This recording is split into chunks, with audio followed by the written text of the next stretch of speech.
কড়াই গরম করে দিয়ে দিচ্ছি 2 চামচ ঘি।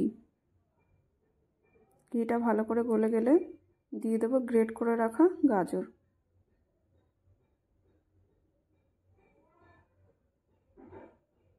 এবার ঘিয়ের সঙ্গে গাজরটাকে বেশ ভালো করে ভেজে নেব।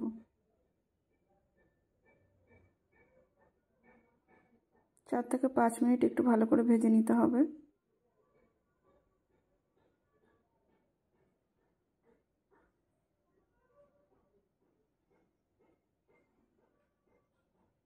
এখানে গাজরটা ভালো করে ভাজা হয়ে গেছে।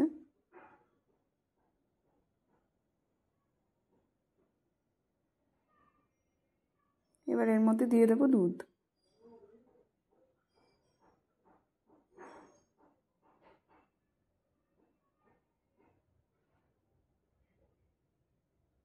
ভালো করে মিশিয়ে নেব।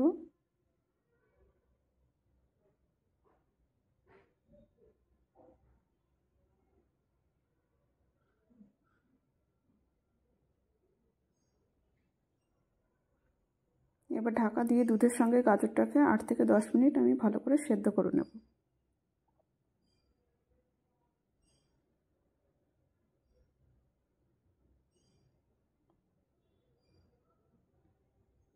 দশ মিনিট হয়ে গেছে।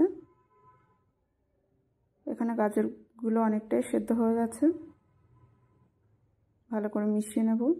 এবার স্প্যাচুলা দিয়ে ভালো করে একটু চেপে চেপে দেব, যাতে গাজরগুলো ভালো করে ম্যাশ হয়ে যায়। এবার এর মধ্যে দিয়ে দেবো আমি চিনি। চিনিটা আপনারা আপনাদের স্বাদ মতো ব্যবহার করবেন। আমি এখানে 2 চামচ চিনি ইউজ করছি।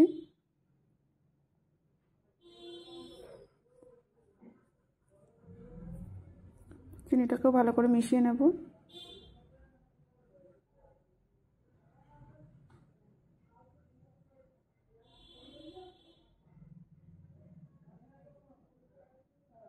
আবারও এটাকে 5 মিনিট ঢাকা দিয়ে রান্না করব।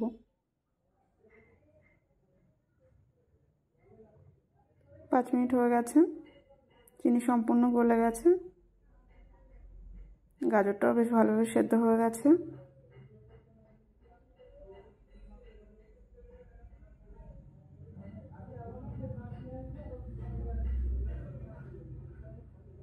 তো এখানে আমি দিয়ে দেব 2 চামচ গুঁড়ো দুধ। আপনারা চাইলে এখানে খোয়ার ব্যবহারও করতে পারেন। ভালো করে মিশিয়ে নেব।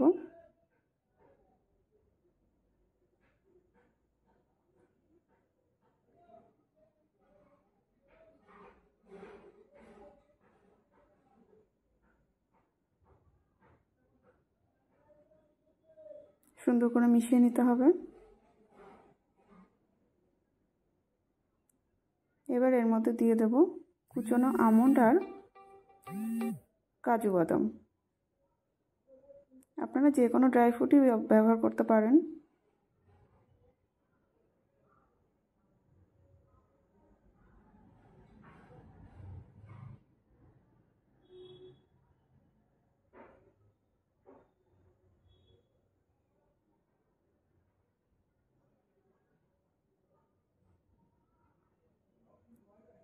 সব কিছুকে ভালো করে মিশিয়ে নেব। গাজরটা অনেকটাই ড্রাই হয়ে গেছে।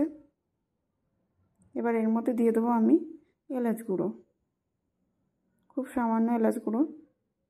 এবার এটাকেও ভালো করে মিশিয়ে নেব। তো এখানে আমাদের গাজরের হালুয়া সম্পূর্ণ তৈরি।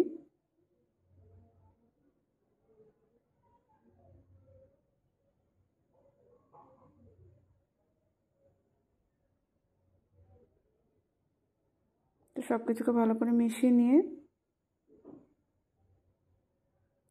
এবার এটাকে গ্যাস অফ করে কিছুক্ষণ রেখে দেবো। তারপরে পরিবেশন করব গাজরের হালুয়া।